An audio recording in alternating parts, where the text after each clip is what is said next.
guys, and welcome back to my channel. I hope you watched my previous story about me being stuck in Brussels with no luggage, and now you're ready for my next story about me in Ibiza. As you know, I was really happy that actually my lost luggage came to Ibiza and I had all my things with me. I didn't pre-book anything prior my arrival to Ibiza, and it was a peak season. It was end of July, so everything was super expensive in Ibiza and I had to figure out my accommodation on the spot. And actually, I had a friend and she had a girlfriend at that time who was renting a room in central apartment in Ibiza. She was like, you should contact her and maybe you guys gonna figure something out. So I called that girl and I was like, hey, I'm in Ibiza, and she's like, cool, because I'm looking for a roommate currently so we can have a whole apartment to ourselves. So I was like, perfect, and I moved in the same day to that apartment. And she told me that she was in Ibiza already couple days and she made some friends and she has some party lined up for us. So I was like, cool. We had a couple glasses of wine. We kind of built that level of trust that you can build, because we're gonna live together and we already had a couple drinks and we decided to go for a party together. So we had 2 keys, but I have this tendency to lose stuff. So I was like, it's okay, you take a key, I'm gonna leave mine at home so I don't lose it. And she was like, okay. And that was a first mistake. And we went to that party that her friends invited us to. We all kind of drinking and partying, and I was not in the mood to actually talk to people, and I was looking at my phone a lot, right? And at some point, I'm actually switching back my attention from my phone to our table, and I understand that my friend is not there anymore. I'm like, amazing, right? So I'm texting her, I'm like, hello, and she's like, oh, actually, I went to another club because that guy who I really like invited me there, so I decided to go there. We're not gonna get into details why she didn't invite me. It's okay, we knew each other just for 1 day, and she already helped me a lot because I got a great rate in Ibiza in the peak season, right? I spent a bit more time in my phone in that club, and I was like, okay, time to hit the road and time to find my friend.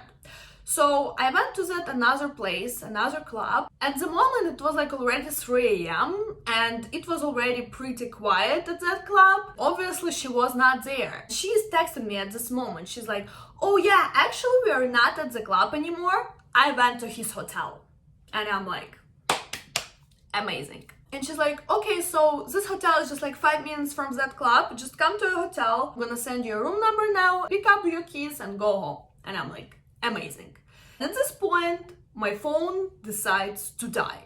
Just so you know, at 3 a.m. in Ibiza, it's hard to find any food, all convenience stores are closed, all clubs are closed, it's a small island, so people don't like to work their hard, especially 24/7. So it's impossible to find a phone charger, to buy it somewhere, ask someone in the restaurant to charge your phone. That doesn't work at 3-4 a.m. in Ibiza. Imagine this.